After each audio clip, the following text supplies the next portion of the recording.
अंग्रेज पहली बार भारत में कब और क्यों आए? हर साल की तरह 15 अगस्त को भी भारत के प्रधानमंत्री पुरानी दिल्ली के लाल किले से तिरंगा फहराएंगे।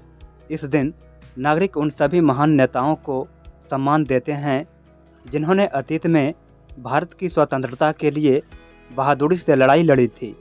स्वतंत्रता दिवस एक राष्ट्रीय अवकाश है जिसका अर्थ है कि सभी सरकारी कार्यालय, डाकघर, बैंक और स्टोर बंद रहेंगे।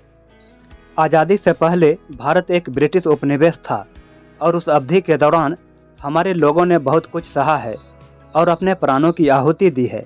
आइए जानते हैं कि अंग्रेज पहली बार भारत कब और क्यों आए।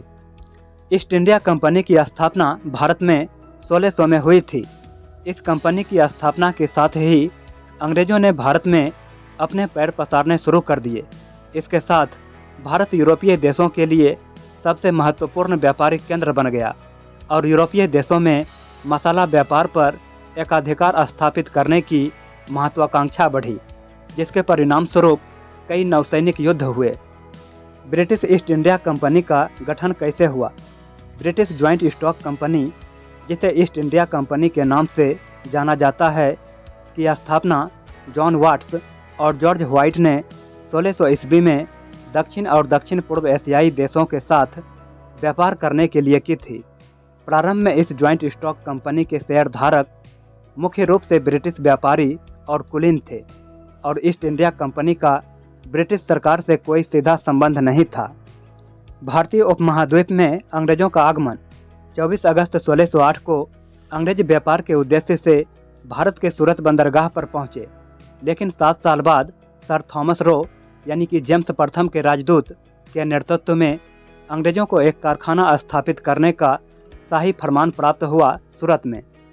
इसके बाद ईस्ट इंडिया कंपनी को मद्रास में अपना दूसरा कारखाना स्थापित करने के लिए विजयनगर साम्राज्य से एक समान शाही फरमान प्राप्त हुआ। धीरे धीरे अंग्रेजों ने अपनी कूटनीति के माध्यम से अन्य यूरोपीय व्यापारिक कंपनियों को भारत से बाहर निकाल दिया और अपने व्यापारिक संस्थानों का विस्तार किया। भारत के पूर्वी और पश्चिमी तटीय क्षेत्रों में अंग्रेजों द्वारा कई व्यापारिक केंद्र स्थापित किए गए और कलकत्ता, बॉम्बे और मद्रास के आसपास ब्रिटिश संस्कृति का विकास हुआ। अंग्रेज मुख्य रूप से रेशम, नील, कपास, चाय और अफीम का व्यापार करते थे। एक ब्रिटिश कंपनी ने भारतीय सत्ता पर एकाधिकार कैसे और क्यों किया? व्यापार के दौरान अंग्रेजों ने देखा कि भारत सामाजिक, राजनीतिक और आर्थिक रूप से पूरी तरह से परेशान था और लोगों के बीच मतभेद थे, और इस अंतर को देखकर अंग्रेजों ने भारत पर शासन करने की दिशा में सोचना शुरू कर दिया। 1750 के दशक तक ईस्ट इंडिया कंपनी ने भारतीय राजनीति में हस्तक्षेप करना शुरू कर दिया था। 1757 में प्लासी की लड़ाई में रॉबर्ट क्लाइव के नेतृत्व में ईस्ट इंडिया कंपनी ने बंगाल के नवाब सिराजुद्दौला को हराया। इसके साथ ही भारत में ईस्ट इंडिया कंपनी का शासन स्थापित हो गया। अंततः 1857 के प्रथम स्वतंत्रता आंदोलन या 1857 के विद्रोह के बाद 1858 में भारत में ईस्ट इंडिया कंपनी का शासन समाप्त हो गया।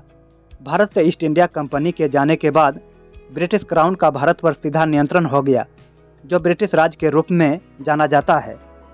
प्लासी का युद्ध कब हुआ था? 1757 में प्लासी की लड़ाई में रॉबर्ट क्लाइव के नेतृत्व में ईस्ट इंडिया कंपनी ने बंगाल के नवाब सिराजुद्दौला को हराया।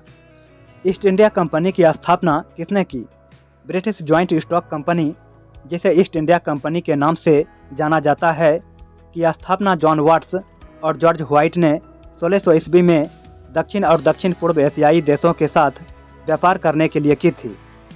भारत में ईस्ट इंडिया कंपनी की स्थापना कब हुई थी? ईस्ट इंडिया कंपनी की स्थापना भारत में 1600 में हुई थी।